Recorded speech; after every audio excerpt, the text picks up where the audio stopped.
톰 V는 모든 교수들이 특별한 존경심을 가지고 이야기하던 바로 그 학생이었다. 완벽한 성적, 흠잡을 데 없는 외모, 티 없는 평판.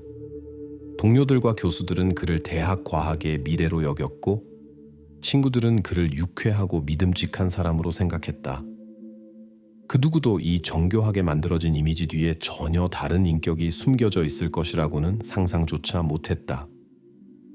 벨트하우젠 플러스 보호구역의 저지대 늪지대 한가운데 황량한 길에서만 나타나는 인격. 바로 그곳 완전한 정적만이 감도는 늪지에서 그의 완벽한 알리바이를 무너뜨린 작은 증거 조각이 발견되었다. 2024년 1월 22일 정확히 24시 45분 즈볼러시 경찰서에 신고가 접수된다. 22세 수의학과 여대생 소피아 D의 아버지가 전화했다. 남자의 목소리에는 당황한 기색이 역력했지만 그는 침착하고 명확하게 말하려고 애썼다. 그의 딸이 실험실 수업 후 집으로 돌아오지 않았다는 것이다. 마지막으로 대학 캠퍼스 CCTV에 그녀가 잡힌 것은 19시 12분이었다. 소피아는 매일 저녁 벨트하우젠 플러스 보호구역을 통과하는 19km의 이 길을 자전거로 다녔다. 조용하고 평화로우며 완벽하게 안전한 지역이었다. 자전거 도로가 개통된 이후 단 한 번의 사고도 없었다. 1월 23일 이른 아침 밤샘 수색 끝에 경찰 자전거 순찰대가 숨은 운하 옆에서 소피아의 자전거를 발견한다. 자전거는 손상이나 도난 시도 없이 반듯하고 깔끔하게 세워져 있었다. 체인은 온전했고 전조등은 여전히 켜져 있었다. 겉으로 보기에는 소피아가 잠시 자리를 비웠다가 곧 돌아올 것처럼 보였다. 하지만 경찰은 곧 이상한 점을 발견했다. 추가적인 타이어 자국이었다. 젖은 흙 위에는 이 지역에 전혀 어울리지 않고 소피아의 타이어와도 일치하지 않는 도시형 타이어 자국이 선명하게 남아 있었다. 전문가들은 또 다른 중요한 단서를 발견했다. 자전거 핸들에는 대학 수업에서 사용하는 실험실 표식과 매우 유사한 노란색 플라스틱 마커 조각이 부착되어 있었다. 이것이 우연인지 중요한 단서인지는 아직 밝혀내야 했다.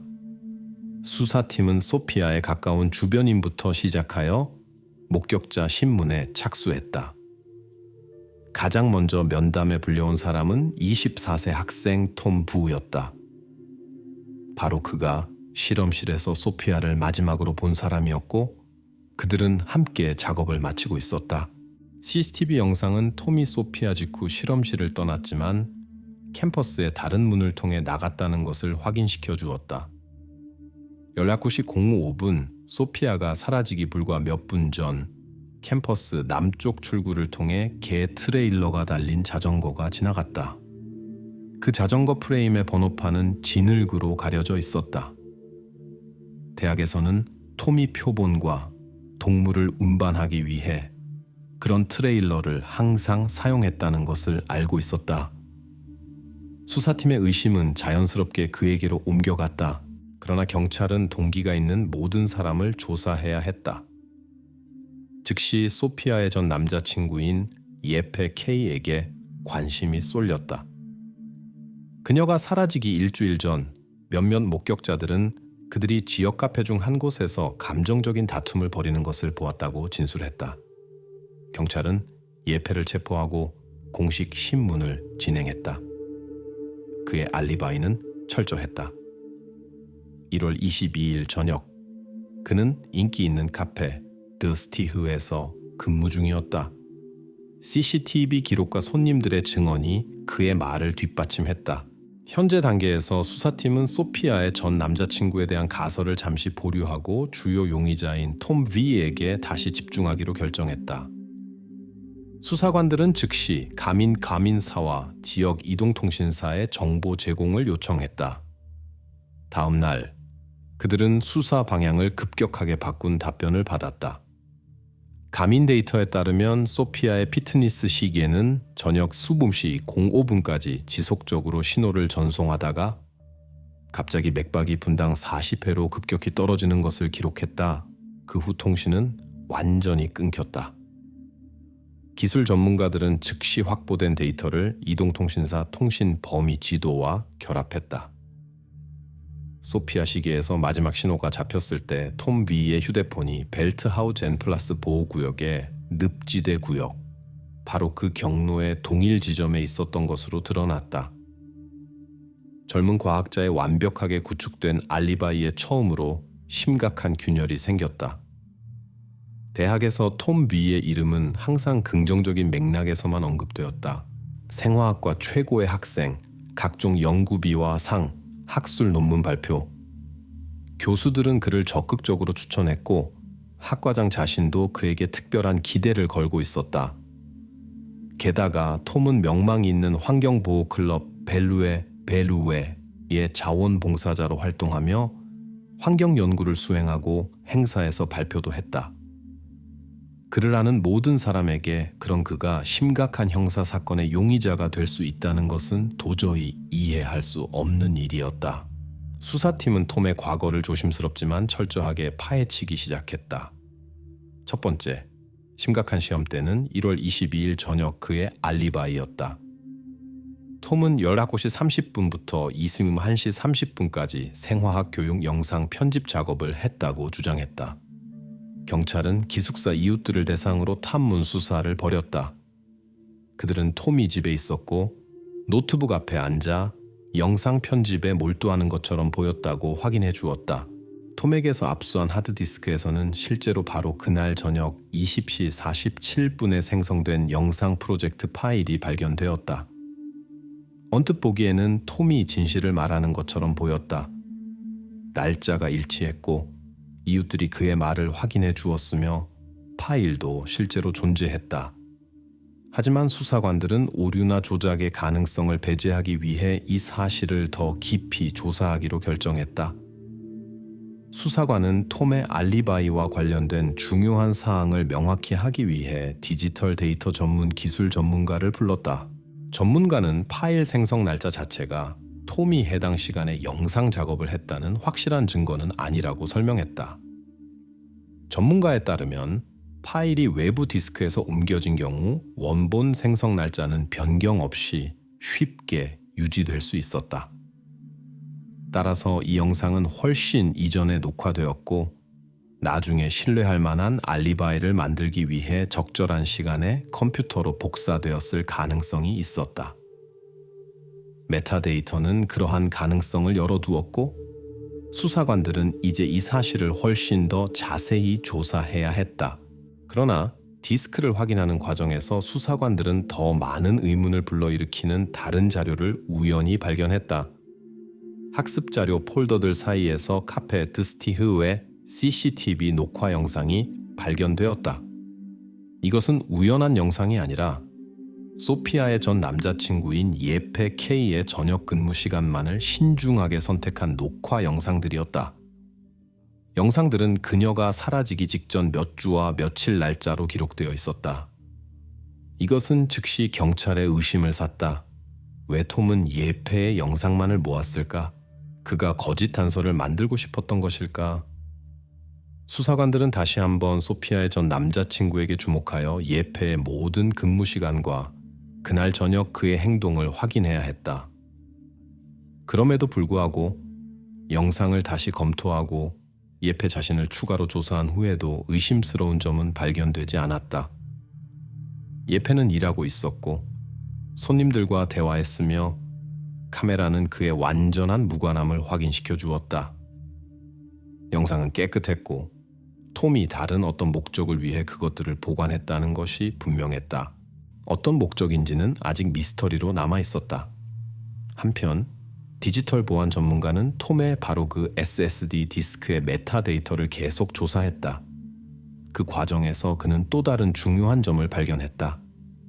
영상이 톰의 개인 노트북으로 옮겨지기 정확히 1시간 전에 디스크는 다른 장치, 즉 톰 자신에게 등록된 공식 캠퍼스 노트북에 연결되었다. 전문가에 따르면 이러한 연결은 파일 생성 날짜의 진위성에 대한 환상을 만들기 위해 사용될 수 있었다. 이는 톰이 사전에 대학 장비에 자료를 보관했다가 필요한 시간에 자신의 노트북으로 옮겨 올바른 디지털 흔적을 만들고 그렇게 함으로써 자신의 알리바이를 확고히 했을 수 있다는 것을 의미했다. 이제 수사팀 앞에는 또 다른 중요한 질문이 놓여 있었다. 톰이 소피아가 사라진 저녁에도 이와 같은 접근 방식을 사용할 수 있었을까? 이전에 완벽한 알리바이처럼 보였던 바로 그 교육 영상을 자세히 살펴보니 추가적인 이상한 점들이 드러났다. 영상 프레임 사이에 단순한 편집 논리에 맞지 않는 작은 공백들이 나타났다. 강역은 일반적인 교육 영상에는 너무 길고 부자연스러웠다. 마치 톰이 의도적으로 어떤 부분을 삭제한 것처럼 보였고, 아마도 경찰에게 결코 보여주고 싶지 않은 중요한 무언가를 지웠을 것이다. 편집은 처음 생각했던 것만큼 이상적이고 깔끔하지 않았다. 확실한 알리바이 대신 톰에게는 이제 의문으로 가득 찬 디지털 자료가 있었고, 수사팀은 그의 세심하게 계획된 이야기 속 모든 간격과 멈춤을 이제 막 조사하기 시작했다. 수사팀은 점차 수색 범위를 넓히기 시작했다. 소피아의 부모는 혹시라도 중요한 단서가 있을까 하는 희망으로 그녀의 개인 일기장을 경찰에 넘겼다. 그리고 실제로 소피아가 사라지기 전날 작성한 마지막 기록은 수사관들을 고심하게 만들었다. 짧고 수수께끼 같은 문구, 초록색들을 믿지 마. 아무런 설명도 부연도 없었다. 단지 이 의미심장한 경고뿐이었다. 수사관들은 소피아의 일상생활을 깊이 파고들며 그녀의 모든 대화, 메시지, 소셜미디어를 확인했다. 곧 그들은 소피아가 동기들과 정기적으로 소통했던 대학 학생 채팅방을 발견했다. 전형적인 학생들의 토론 사이에서 특이한 메시지 하나가 눈에 띄었다. 그 메시지에서 소피아는 환경보호 활동과 관련된 졸업 논문 주제 작업을 도와주던 한 환경 자원봉사자의 집요한 조언에 대해 친구들에게 공개적으로 불평했다. 그녀는 그 사람의 조언이 너무 끈질기고 불편함을 유발한다고 썼다. 소피아는 이름을 밝히지 않았지만 이제 수사팀은 단서를 잡았다. 아마도 수수께끼의 단어 초록색들은 벨루의 환경보호 클럽 회원 중 누군가 또는 대학과 밀접하게 관련된 환경운동과 관련이 있을 것이다. 수사관은 이 방향을 명확히 하기로 결정하고 소피아의 동기들과 짧은 면담을 진행했다. 그는 톰 B 외에 초록색들 중 누가 소피아와 정기적으로 소통했는지 직접 물었다. 학생들은 거의 만장일치로 생물학과 젊은 조교이자 환경운동에 적극적으로 참여했던 안네커 R의 이름을 댔다. 안네커는 때로는 무례할 정도로 강경한 성격과 원칙주의로 유명했으며 종종 학생들에게 자연에 대한 올바른 태도를 훈계했다. 동기들은 소피아와 안네커가 실제로 마주쳤고 졸업 논문의 세부 사항에 대해 여러 번 논쟁했으며 소피아는 안네커의 소통 방식에 분명히 짜증을 냈다고 기억했다. 수사관은 안네커 R을 좀 더 자세히 살펴보기로 결정했다. 우선 그는 그녀가 퇴근 후 저녁에 어떻게 이동했는지에 관심이 있었다. 확인 결과 안네커는 매일 소피아와 같은 경로로 자전거를 타고 집으로 갔으며 톰이 사용하던 것과 유사한 자신만의 자전거 트레일러를 가지고 있었다. 이 사실은 경찰의 심각한 관심을 끌었다. 실종 장소와 발견된 단서들을 고려할 때 안네커 R은 1월 22일 저녁 사건의 잠재적 용의자 또는 목격자로 수사 대상에 오를 수 있었다. 수사관들은 즉시 안네커의 트레일러를 검사하고 그녀를 직접 신문했다. 그녀는 명확하고 자신 있게 대답했다. 1월 22일 저녁, 그녀는 실제로 집으로 출발했지만 그녀의 말에 따르면 길에서 의심스러운 사건은 목격하지 못했다. 경찰은 그녀의 말을 확인하기로 결정하고 캠퍼스 주차장에 CCTV 영상을 요청했다. 영상 기록 연구는 빠르게 결과를 가져왔다. 대학 주차장의 카메라에는 안네커가 정확히 18시 55분에 캠퍼스를 떠나는 모습이 포착되었다. 영상에는 가로등 불빛이 자전거 트레일러를 비추는 모습이 선명하게 보여 그녀가 캠퍼스를 떠날 때 트레일러가 완전히 비어 있었음을 확인시켜 주었다. 따라서 안네커 아라디의 연루설은 빠르게 무너지기 시작했다.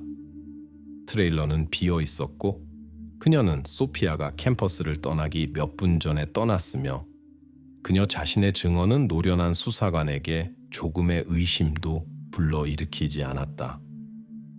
주차장 카메라 녹화 영상은 수사관들에게 이번에는 그들의 논리가 잘못되었다는 것을 깨닫게 했다. 안네커는 결백했고 빈 트레일러라는 사실이 이를 명확히 확인시켜 주었다. 게다가 시기에 기록된 소피아의 맥박은 안네커가 이미 캠퍼스를 떠나 경로의 대부분을 지나간 훨씬 후에 끊겼다. 이는 수사팀이 잘못된 방향으로 움직이며 귀중한 시간을 낭비했다는 것을 의미했다. 이제 분명해졌다. 소피아의 수수께끼 같은 초록색들에 대한 기록은 다른 누군가 또는 전혀 다른 무언가를 의미했고 경찰은 다시 처음으로 바로 그 이해할 수 없는 일기장 기록으로 돌아가야 했다. 수사관들이 다시 한번 알려진 사실들을 검토하는 동안 사건의 새로운 단서가 나타났다. 1월 22일 저녁 2시 14분 벨트하우젠 플러스 보호구역 출구에 설치된 레이크스바테르스타트 리크스와터스타트 도로 카메라에 트레일러가 달린 자전거가 포착되었다. 언뜻 보기에는 영상에서 구체적인 것은 아무것도 얻을 수 없었다.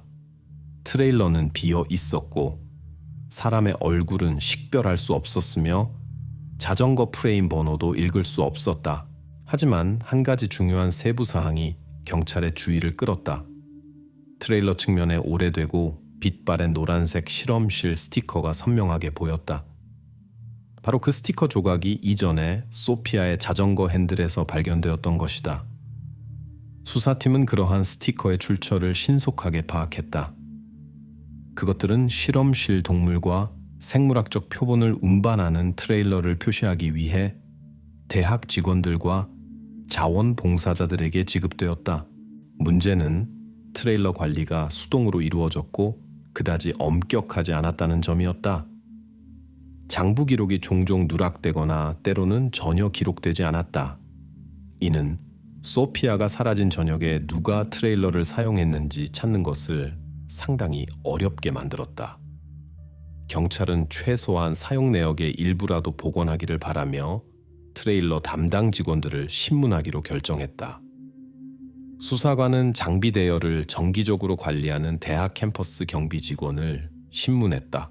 1월 22일 저녁, 수사 논리상 소피아 실종 준비가 시작되었을 수 있는 날리에 누가 트레일러를 가져갔을 수 있느냐는 질문에 경비원은 별다른 의심 없이 대답했다.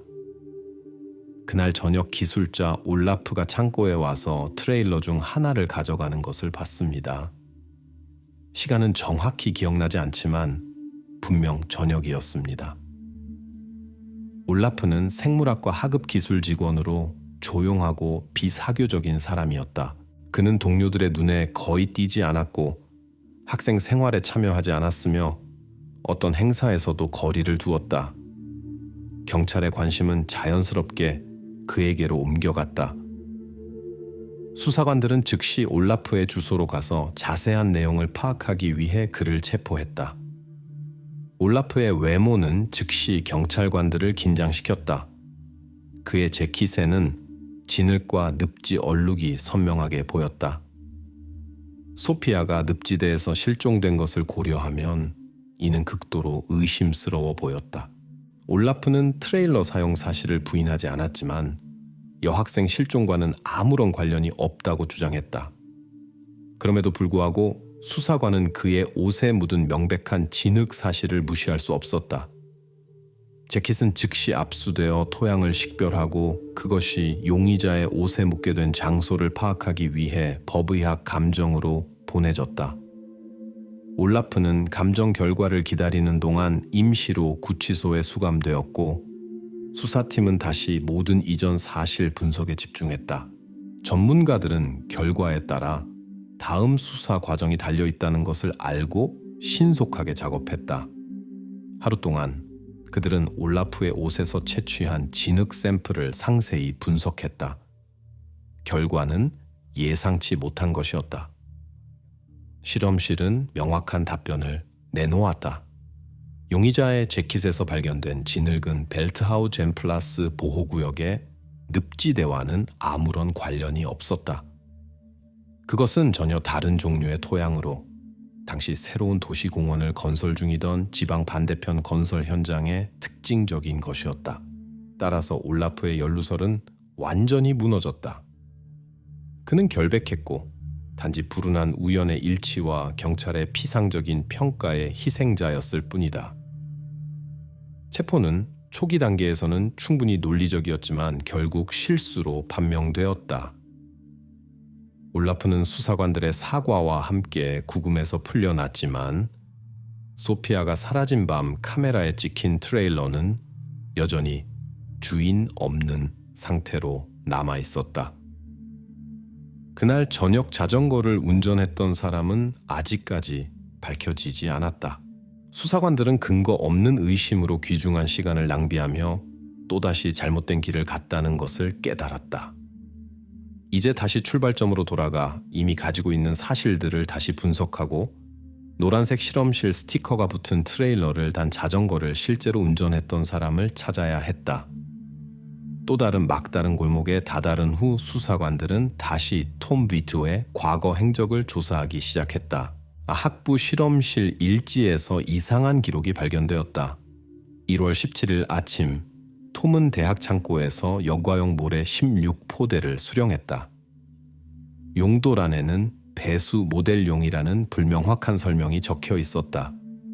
하지만 수사관들은 이미 그 당시 학과에서 그러한 프로젝트를 진행하는 사람이 아무도 없었다는 것을 알고 있었고, 그렇게 많은 양의 모래가 필요했다는 것은 적어도 의심스러워 보였다. 경찰은 즉시 자재 반납 장부를 확인했다. 기록에 따르면 모래 포대들은 소피아가 실종된 후인 1월 23일 아침, 즉 그녀의 실종 신고가 접수된 다음 날 반납된 것으로 되어 있었다. 그러나 자재 수령 장소에 설치된 CCTV 영상을 확인한 결과 수사관들은 이 모래 포대들이 반납된 흔적을 전혀 발견하지 못했다. 1월 23일 아침에도 하루 종일에도 아무도 창고에 모래를 반납하러 오지 않았다. 창고에도 그 모래 포대들은 없었다. 이는 단 한 가지를 의미했다. 누군가가 모래 사용 사실을 숨기기 위해 의도적으로 공식 장부에 허위 정보를 기재했다는 것이다. 수사관들은 즉시 누가 공식적으로 자재 수령을 담당하고 반납 기록에 서명했는지 확인했다. 그는 학부 자재 창고 관리인이었다. 그러나 개인 면담에서 그는 모래 포대, 반납 사실을 강력히 부인했으며 심지어 자신의 서명의 진위성에 대해서도 의문을 제기했다. 그는 그날 그런 것을 받은 적이 없으며 장부에 적힌 서명을 할 수 없었다고 진술했다. 이는 누군가가 모래의 실제 행방을 숨기기 위해 의도적으로 공식 기록을 위조했다는 것을 의미했다.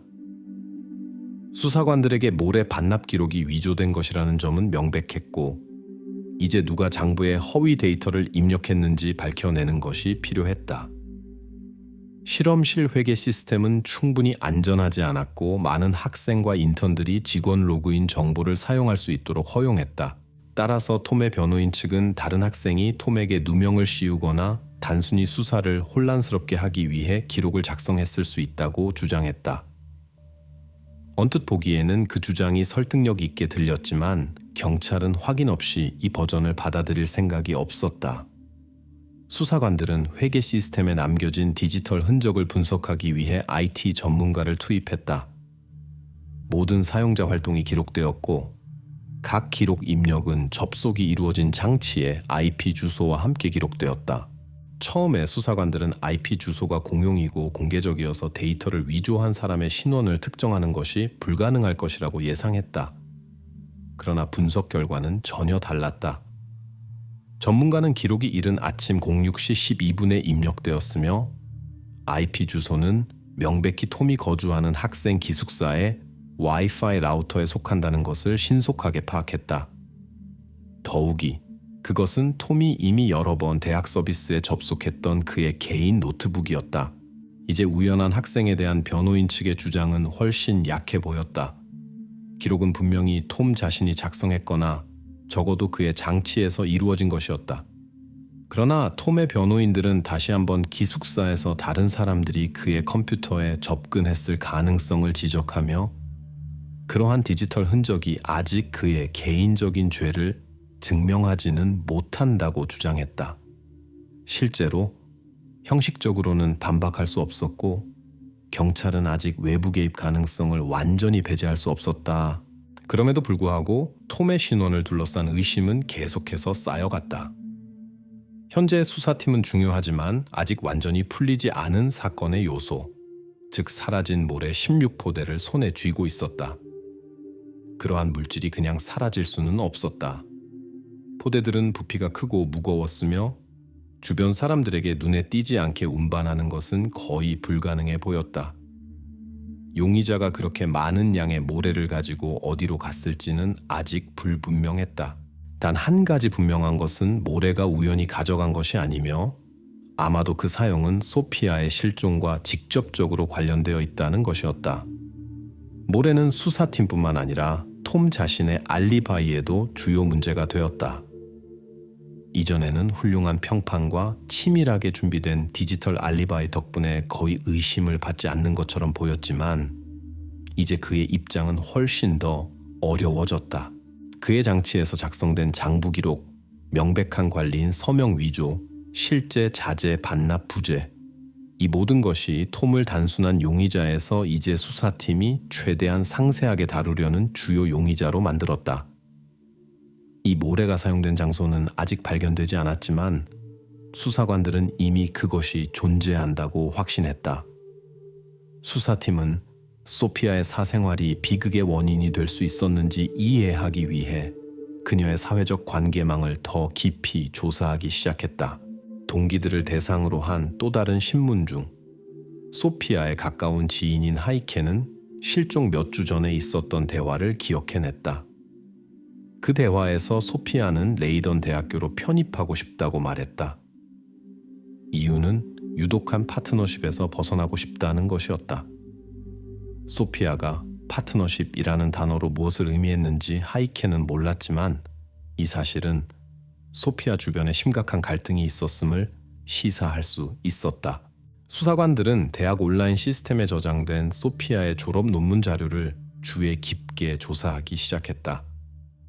졸업 논문 촉에는 S라는 표시가 붙은 댓글이 자주 등장했는데 이는 분명히 소피아 자신의 이니셜이었고 그 옆에는 정기적으로 T라는 글자로 표시된 수수께끼 같은 댓글들이 나타났다.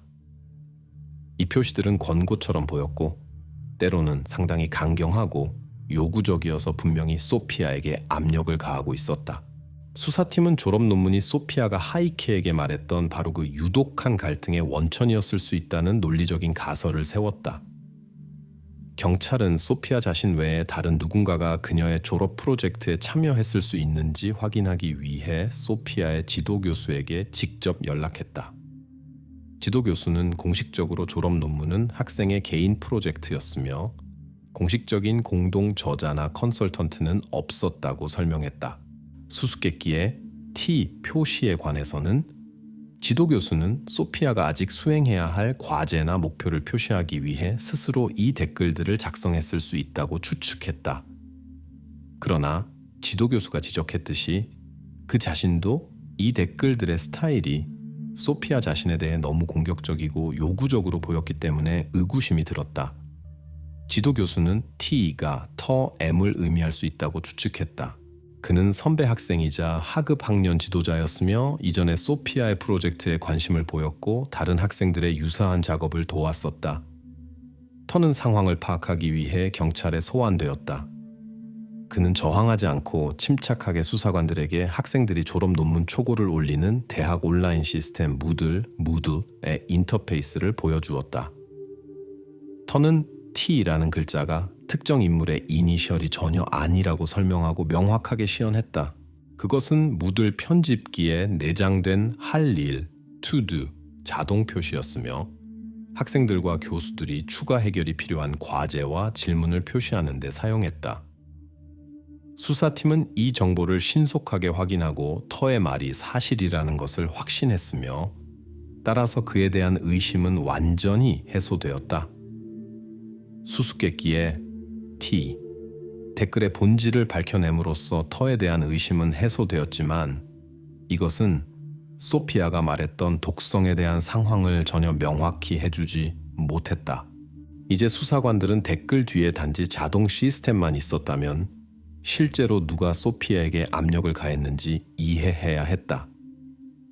그 소녀가 유독한 상호작용에서 벗어나기 위해 대학을 근본적으로 바꿀 준비가 되어 있었다는 점을 고려할 때 압력이 정기적이고 상당히 느껴질 정도로 가해졌다는 것이 분명해졌다.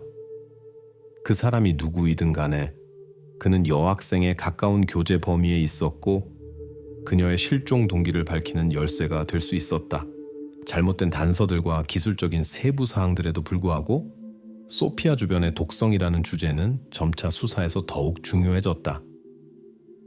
다른 대학으로 편입하려는 생각 자체가 소피아가 단순히 업무나 학업적인 문제로 치부할 수 없는 심각한 심리적 압박을 느꼈다는 것을 말해 주었다. 아직 누구에게도 혐의가 제기되지는 않았지만 동기가 더욱 명확하게 형성되기 시작했다. 수사관들은 압력이 어디에서 비롯되었는지 그리고 정확히 누가 소피아로 하여금 익숙한 환경을 떠나기로 결정하게 만들었는지 이해해야 했다. 소피아가 사라진 지 거의 2달이 지난 3월 12일 사건은 갑자기 교착 상태에서 벗어났다. 벨트하우즈 엠플라스 보호구역의 표준 감시를 수행하던 환경부 드론이 폐쇄 구역에서 이상한 변칙 현상을 포착했다. 그곳에 있어서는 안 될 새로 파인 도랑이었다. 그 지역은 출입이 금지되었고 이 구역에서는 공식적인 작업이 전혀 진행되지 않았다. 경찰은 즉시 현장에 조사관들을 파견하여 확인 및 검사를 진행했다. 이 새로운 도랑은 이전의 스트라바 피트니스 앱 데이터에 따라 1월 17일에 기록된 톰 V의 훈련용 자전거 트랙이 지나갔던 바로 그 구역에 위치하고 있음이 밝혀졌다. 그날 톰은 앱에서 자신의 라이딩을 일반적인 스포츠 훈련으로 표시했고 수사팀은 지금까지 이 경로를 심각하게 고려하지 않았다. 이제 좌표의 일치는 단순한 우연의 일치로 보기에는 너무 의심스러워 보였다. 조사관들은 즉시 보호구역관리사무소에 연락하여 폐쇄구역에서 토목공사 허가를 받은 사람이 있는지 확인했다. 관리사무소는 지난 몇 달 동안 어떤 개인이나 단체도 그러한 허가를 받지 않았다고 단호하게 답변했다. 그곳의 출입과 모든 작업은 엄격히 금지되며 해당 지역은 정기적으로 점검된다. 그 후 수사관은 관리사무소에 해당 기간 동안 이 구역에 접근할 수 있었던 환경자원봉사자 명단을 요청했다. 명단은 극히 짧았다.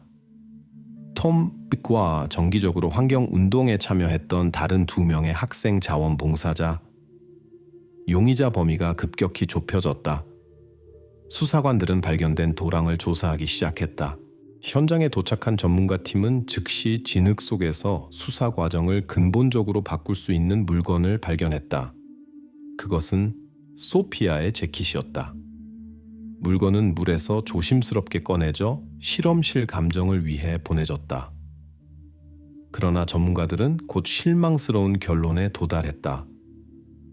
물과의 장기간 접촉으로 인해 모든 생물학적 흔적이 완전히 파괴되었다. 재킷은 더 이상 물적 증거의 원천이 될 수 없었다. 발견된 물건이 분명히 소피아의 실종과 관련이 있었음에도 불구하고 누군가를 직접 기소하기에는 이것만으로는 충분하지 않았다. 현장 작업은 계속되었다. 전문가들은 더 중요한 것을 찾을 것을 기대하며 2탄층 하부를 조심스럽게 조사하기 시작했다. 바로 그 도랑 깊은 곳에서 역과용 모래 빈 포대 2개가 발견되었다. 포대 포장에는 1월 17일 톰이 대학 창고에서 수령하고 1월 23일 아침 위조된 기록으로 공식적으로 반납된 모래 배치와 완전히 일치하는 표시가 남아 있었다. 이제 오랫동안 찾지 못했던 모래 포대들이 벨트하우즈 엠플라스의 늪지 토양 속에 있었다는 것이 명백해졌다. 이 발견은 더 이상 단순한 우연의 일치가 될 수 없었다. 모래 포대들은 톰을 소피아의 개인 물품이 발견된 장소와 연결시켰다. 이 수사 단계에서 모래의 중요성이 급격히 커졌다. 이전에는 그것의 부재가 단지 의심스러운 사실에 불과했지만 이제는 직접적인 증거가 되었다.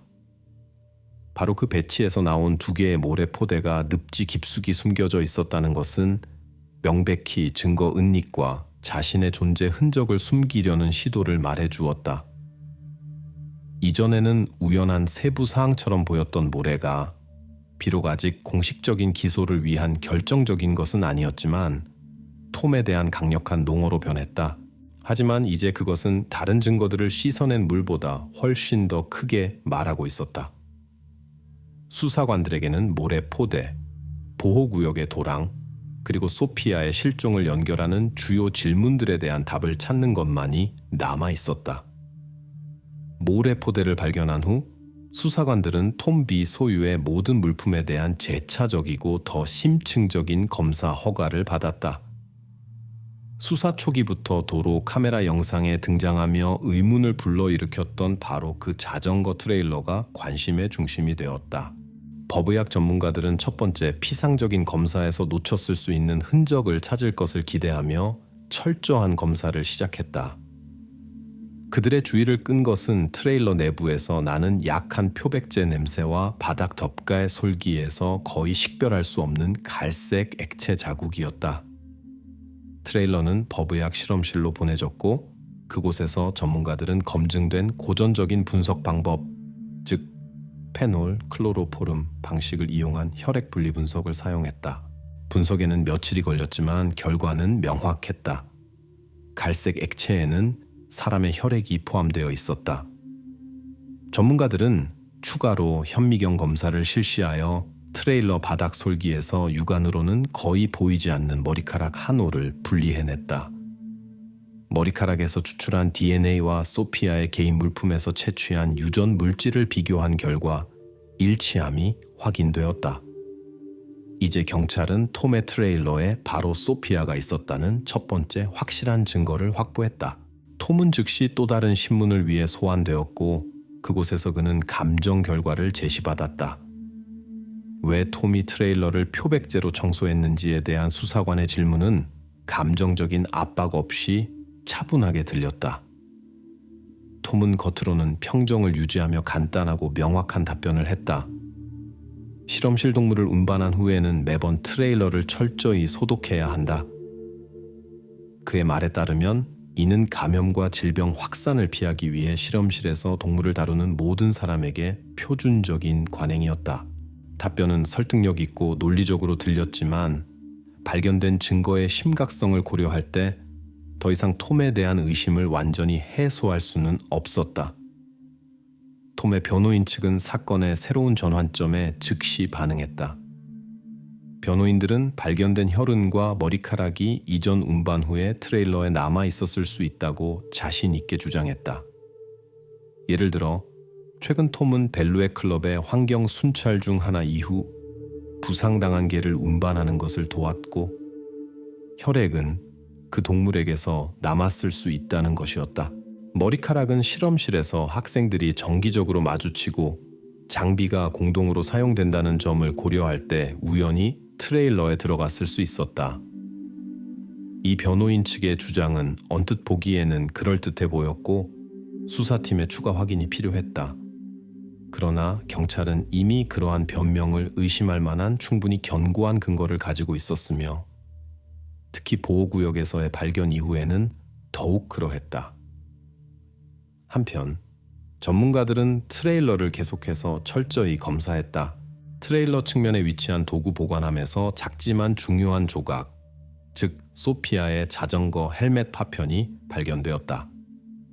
감정 결과 발견된 파편은 이전의 사진에서 확인된 소피아 헬멧의 깨진 부분과 완벽하게 일치했으며 모양과 크기 면에서도 트레일러의 움푹 패인 금속 가장자리와 일치했다.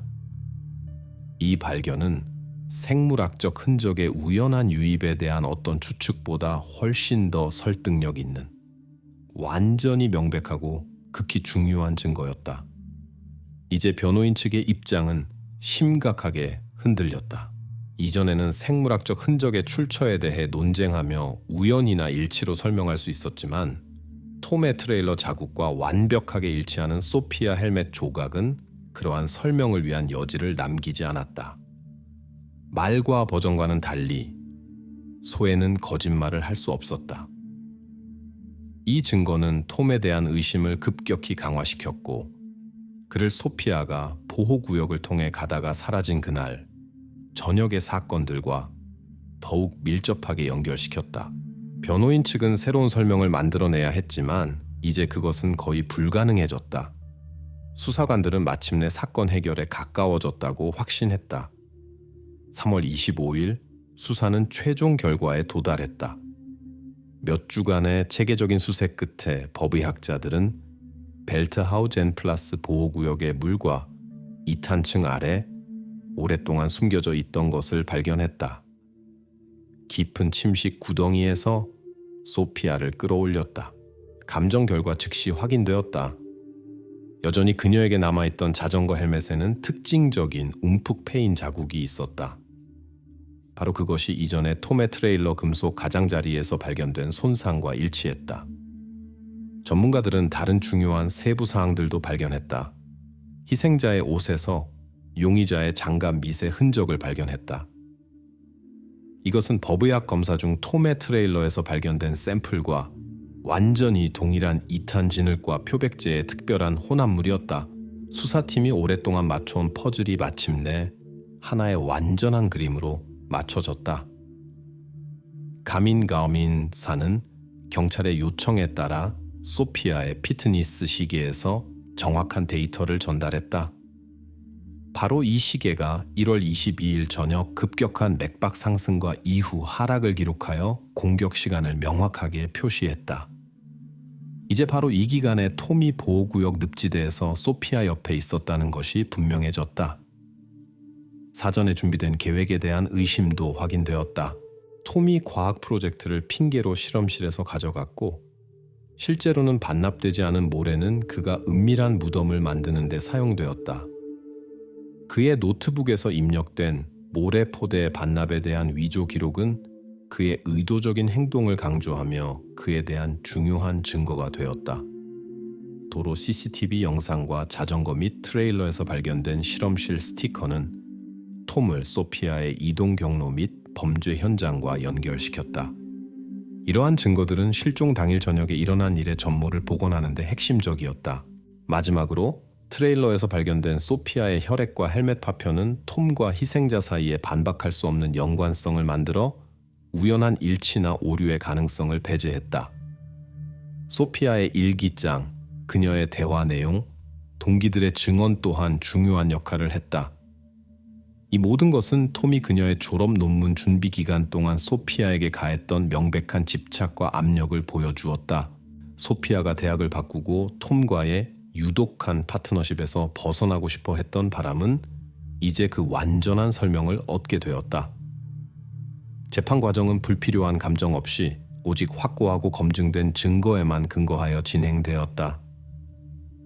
마지막까지 평정을 유지했던 톰은 일어난 모든 일을 일종의 생태학적 실험으로 제시하려고 했다. 그의 말에 따르면 그는 야코브 2탄의 특성과 그 안에 다양한 물체를 숨길 수 있는 가능성을 조사하고 싶었다. 그러나 법원이 초빙한 전문가인 늪지학자는 이 이론을 쉽게 반박했다. 그는 보호구역의 2탄층이 물로 심하게 포화되어 있어 그 안에 무엇이든 오랫동안 숨기는 것이 물리적으로 불가능하며 어떤 물체든 짧은 시간 후에 반드시 표면으로 떠오를 것이라고 자세히 설명했다. 따라서 톰의 주장은 과학적 수준에서 최종적으로 반박되었다. 법원의 판결은 차분하고 단호하게 선고되었다. 형법 제289조에 따라 징역 30년, 사건은 공식적으로 종결되었고 유죄가 확정되었으며 증거는 반박할 수 없는 것으로 인정되었다. 이것으로 수사는 마침표를 찍었다. 그러나 형사사건 자료에는 피고인이나 전문가로부터 명확한 답변을 얻지 못한 설명할 수 없는 세부 사항 하나가 남아 있었다. 소피아가 사라진 저녁 20시 47분에 톰은 잠시 자신의 노트북으로 돌아와 어떤 행동을 했는데 이는 전체 그림에 전혀 들어맞지 않았고 수사나 법원에서도 설명되지 않았다. 이 부분은 이 심각한 이야기의 전개를 주의 깊게 지켜본 사람들을 위한 여운으로 남겨진 유일한 미스터리로 사건 파일에 열려 있었다.